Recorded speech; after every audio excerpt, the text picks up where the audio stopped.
The smell of pine and cinnamon filled our family's living room, but the warmth I felt had nothing to do with the fireplace crackling in the corner.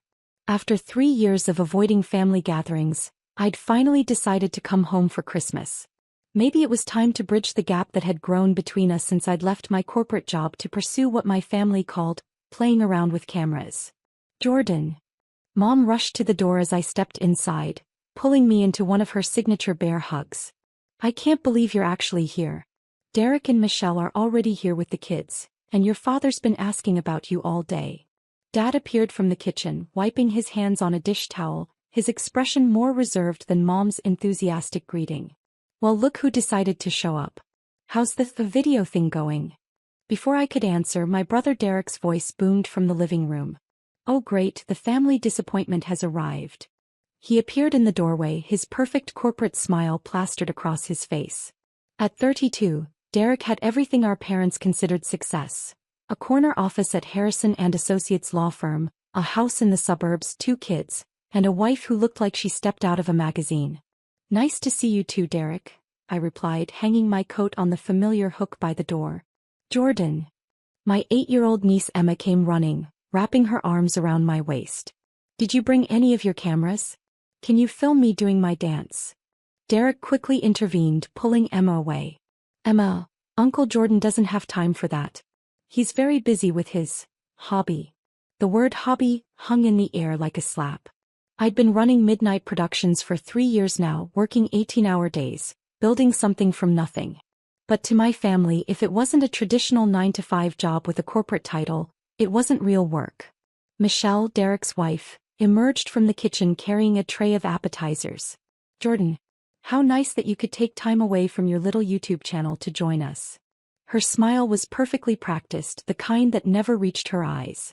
Actually, I've expanded beyond YouTube, I said, accepting a glass of wine from Mom. I run a full production company now. Derek let out a bark of laughter. Production company? Come on, Jordan.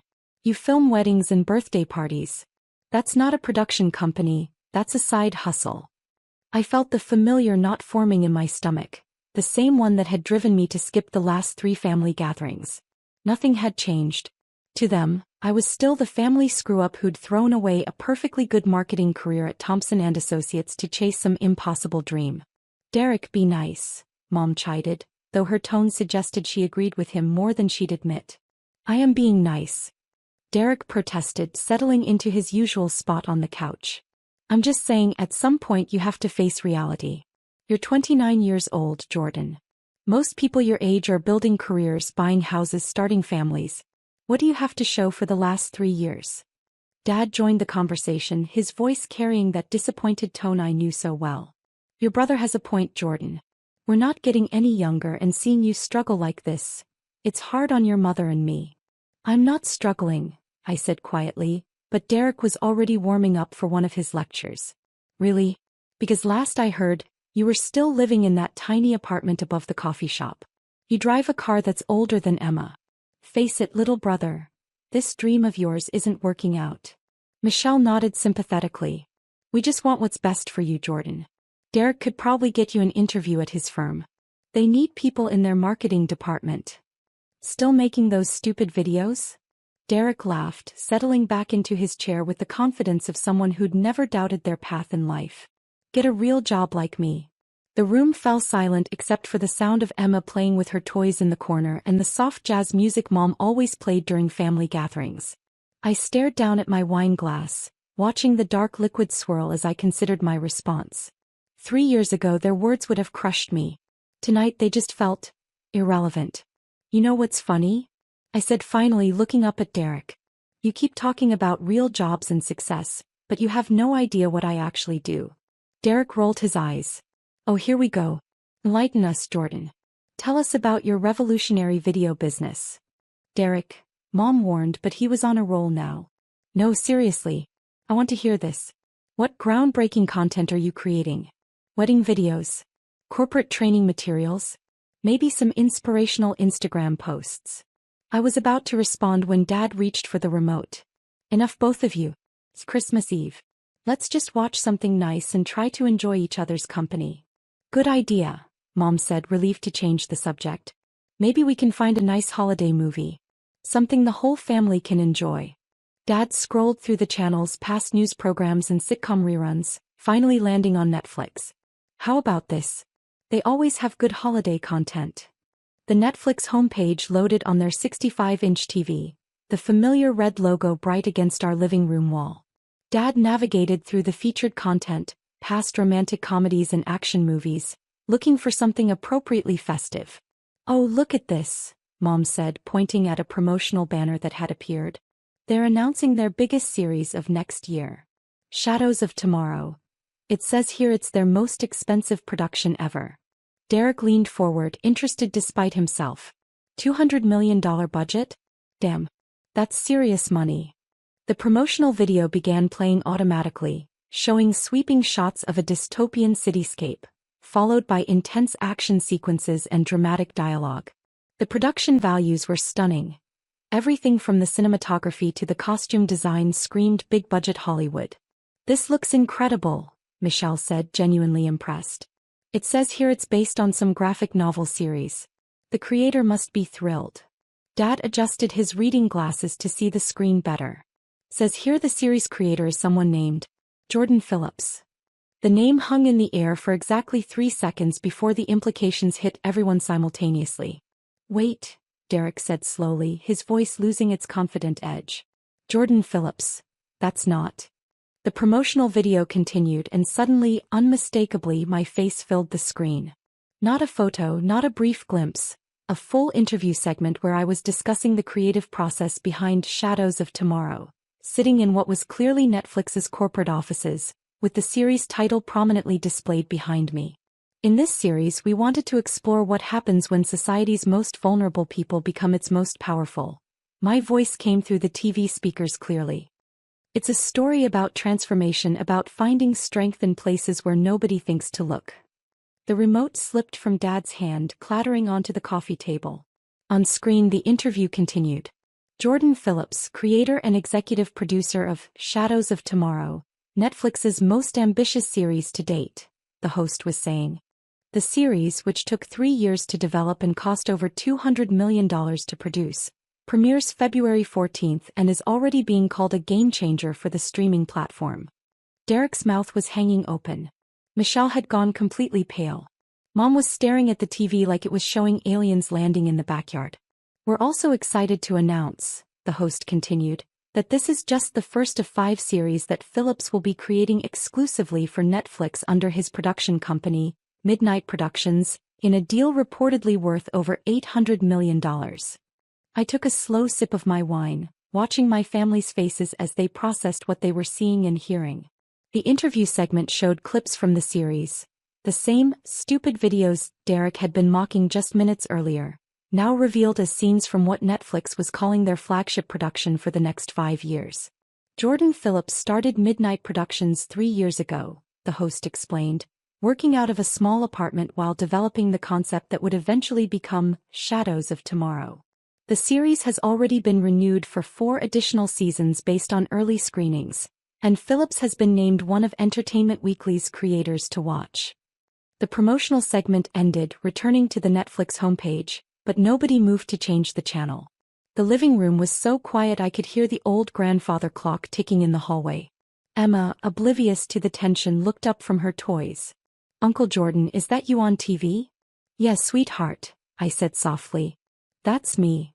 Derek finally found his voice, though it came out as barely more than a whisper. $800 million? I nodded. "That's just the Netflix deal. Midnight Productions has contracts with 3 other streaming platforms and 2 major film studios." Dad was shaking his head slowly, like he was trying to wake up from a dream. But you live above a coffee shop." "I own the coffee shop," I corrected gently. "And the building it's in. And 12 other properties downtown. I kept the apartment because I like it there. It's quiet, good for writing." Mom was still staring at the TV screen, even though it was now showing the regular Netflix interface. You never told us. "You never asked," I replied, not unkindly. Every time I tried to talk about my work, someone would interrupt to tell me I needed a real job. Michelle's perfectly composed facade was cracking. "But Derek said, We thought you were barely getting by. I looked at my brother, who was gripping his wine glass so tightly I was worried it might shatter. Derek made a lot of assumptions. You all did. I don't understand, Derek said, his voice hollow. If you were successful, why didn't you tell us? Why let us think? Because success isn't about proving people wrong, I said, standing up to refill my wine glass. It's about building something meaningful. And honestly, I was too busy building to care what anyone else thought about it.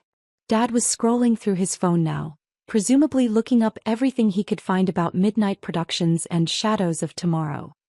His expression grew more stunned with each article he found.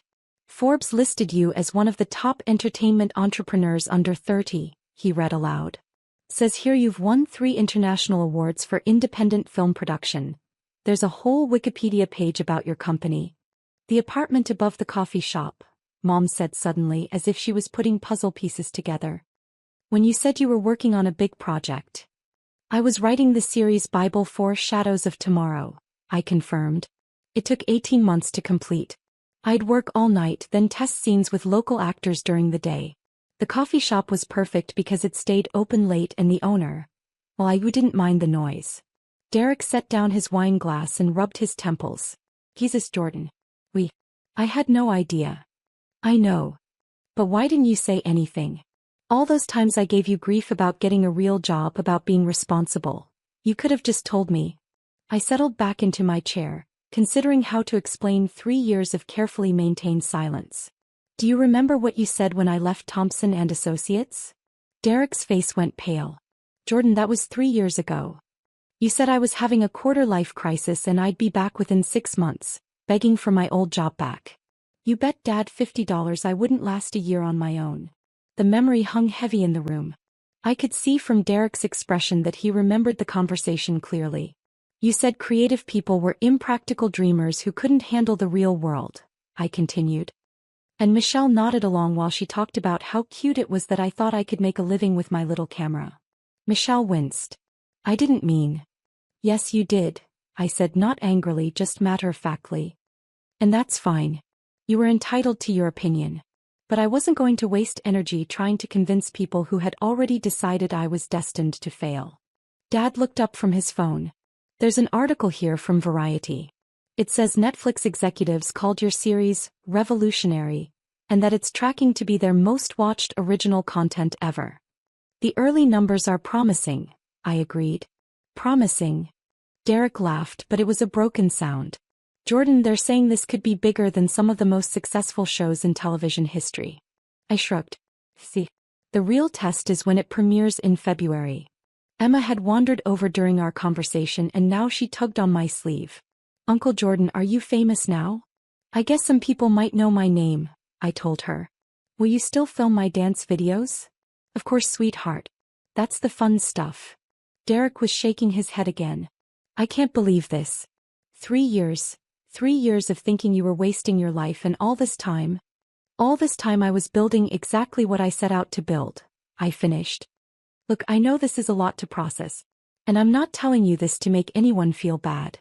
But maybe now you can understand why I stopped coming to family gatherings. Mom's eyes were filling with tears. We made you feel unwelcome in your own family.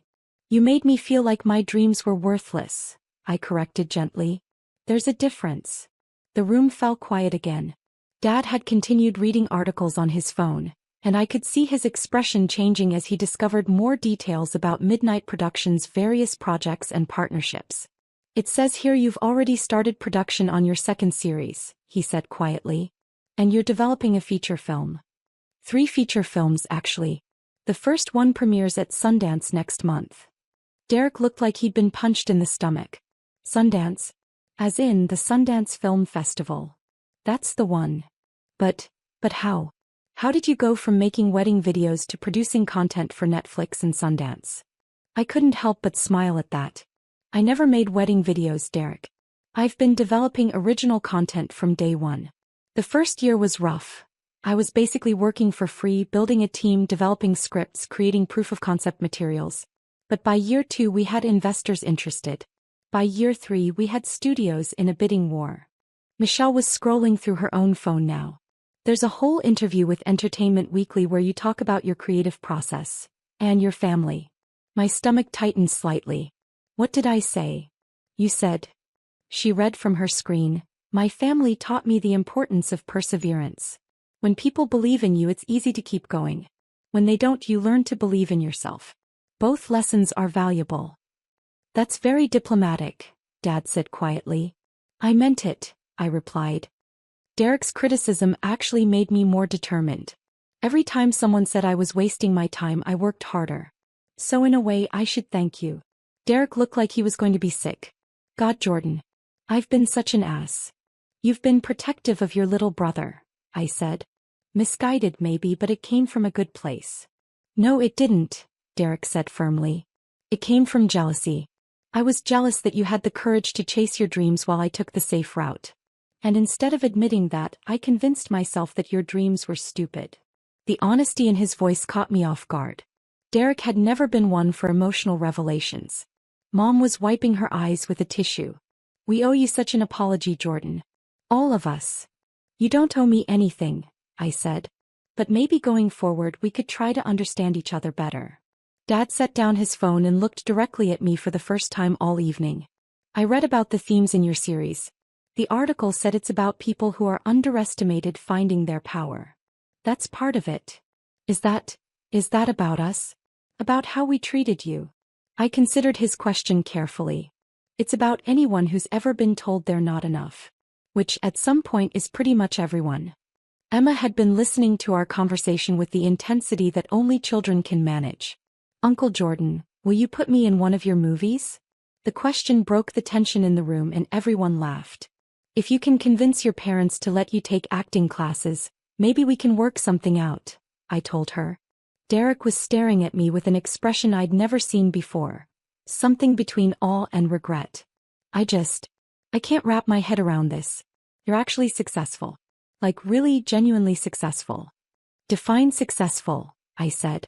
You're about to premiere the biggest series in Netflix history. You're worth. God, I don't even want to know how much you're worth. Money isn't how I measure success, Derek. Then how do you measure it? I gestured toward the TV where the Netflix homepage was still displaying. Tomorrow millions of people are going to watch something I created. They're going to feel something, think something, maybe even change something about how they see the world. That's success. Mom was looking at me like she was seeing me for the first time. When did you become so wise?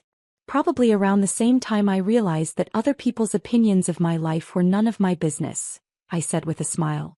Derek stood up abruptly and walked to the window, staring out at the snow that had started falling. I need to ask you something and I want you to be honest. Okay. Did you invite us to the premiere? I pulled my phone out of my pocket and showed him the draft email I'd been working on for weeks. I've been trying to figure out how to word the invitation. The premiere is in 3 weeks here in the city. Red carpet after party, the whole thing. Derek read the email draft over my shoulder, his expression growing more pained with each word. The invitation was warm, gracious, and completely free of any mention of our family's history of doubting my career. You were going to invite us even after everything we said? You're my family, I said simply. This is the biggest moment of my career so far. Of course I want you there. Michelle was crying now, not bothering to hide it. We don't deserve that. Deserve has nothing to do with it, I replied. I love you guys. Always have. I just needed you to love me back without trying to change me. Dad cleared his throat, clearly struggling with his emotions. Son, I owe you more than an apology. I owe you respect. What you've built, it's extraordinary. Thanks, Dad. And I owe you $50, Derek said, managing a weak smile. You definitely lasted more than a year. The tension in the room was finally starting to dissolve, replaced by something that felt like the beginning of understanding. Emma had crawled into my lap and was showing me pictures on her tablet, completely unaware of the emotional earthquake that had just shaken her family. Uncle Jordan, can you teach me how to make movies? I'd love to, sweetheart. Derek sat back down, his posture less rigid than before. I have to ask, what's next? After Shadows of Tomorrow? We're already filming the 2nd season, I said. And I'm developing a documentary series about small business owners who are changing their communities. People who are building something meaningful without recognition or fanfare. Like you did, Mom said softly. Like a lot of people do. Most success stories aren't dramatic. They're just people who keep working towards something they believe in even when nobody else believes in it. Dad was looking at his phone again, but this time his expression was one of pride rather than shock. The article mentions that you employ over 200 people now. 237 as of last week, I confirmed. And we're expanding. We just signed a lease on a new production facility downtown. The old Paramount building? Derek asked, suddenly interested. I heard someone bought that, but the sale was private. That was us. We're converting it into a full-service production studio. It'll be the largest independent facility on the East Coast. Michelle was shaking her head in amazement. All this time we thought you were struggling and you were building an empire. Not an empire, I corrected. A company. A good company that makes content people care about and treats its employees well. That's all I ever wanted.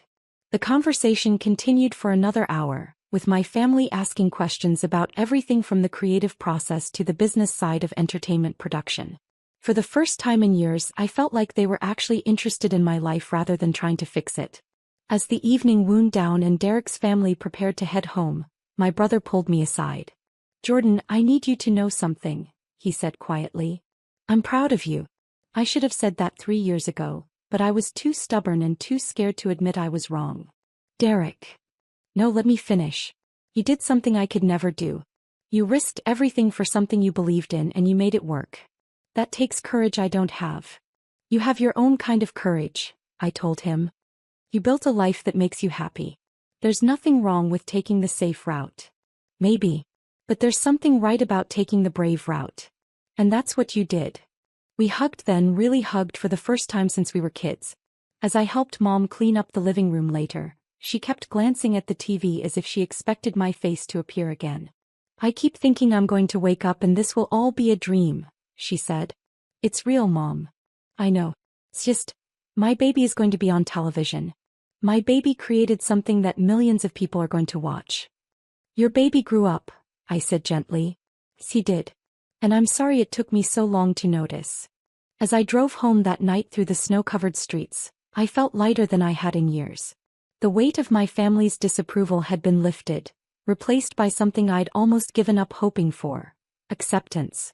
My phone buzzed with a text from Derek. Just bought a subscription to Entertainment Weekly. Need to catch up on my little brother's career. P.S. The kids are already asking when they can visit Uncle Jordan's movie studio. I smiled, thinking about Emma's excitement when she saw my name on TV, about the pride in Dad's voice when he realized what I'd accomplished, about Mom's tears when she understood how much I'd achieved while she thought I was failing. The next morning, Christmas Day, brought another surprise. My phone was full of notifications, friends and colleagues who had seen the Netflix announcement, interview requests from entertainment journalists, and congratulations from industry contacts. But the message that meant the most was from Emma. A video of her performing the dance she'd wanted to show me with a note that said, "This is for Uncle Jordan's next movie."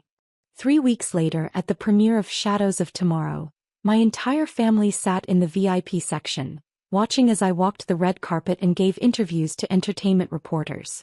Derek looked slightly overwhelmed by the cameras and crowds, but Mom was beaming with pride, pointing me out to anyone who would listen. During my speech at the afterparty, I looked out at the crowd of industry professionals, cast and crew members, and investors who had believed in the project from the beginning. But my eyes kept finding my family's table, where Emma was wearing the fancy dress Mom had bought her for the occasion and Derek was recording everything on his phone. 3 years ago, I said into the microphone, this series was just an idea. A story about people who are underestimated, who are told they're not enough, who find strength in unexpected places. Tonight, that story becomes real for audiences around the world. But more importantly, tonight I'm reminded that sometimes the most meaningful success isn't proving people wrong. It's giving them the chance to see you clearly for the first time. The series premiered 2 weeks later to critical acclaim and record-breaking viewership numbers. But the review that mattered most to me came from Emma, who called to tell me that she'd watched the first episode with her parents and that it was even better than Disney movies. As I write this, Shadows of Tomorrow is in its second season with a third already greenlit. Midnight Productions has expanded beyond my wildest dreams, and I've been invited to speak at film festivals and industry conferences around the world. But the success that means the most to me happened that Christmas Eve, when my family finally saw me for who I really was. Not the dreamer who needed to be fixed, but the person who'd been building something meaningful all along. Sometimes the most profound victories aren't about proving doubters wrong. They're about being patient enough to let the truth reveal itself in its own time. And sometimes, if you're very lucky, the people who matter most will be there to see it when it does.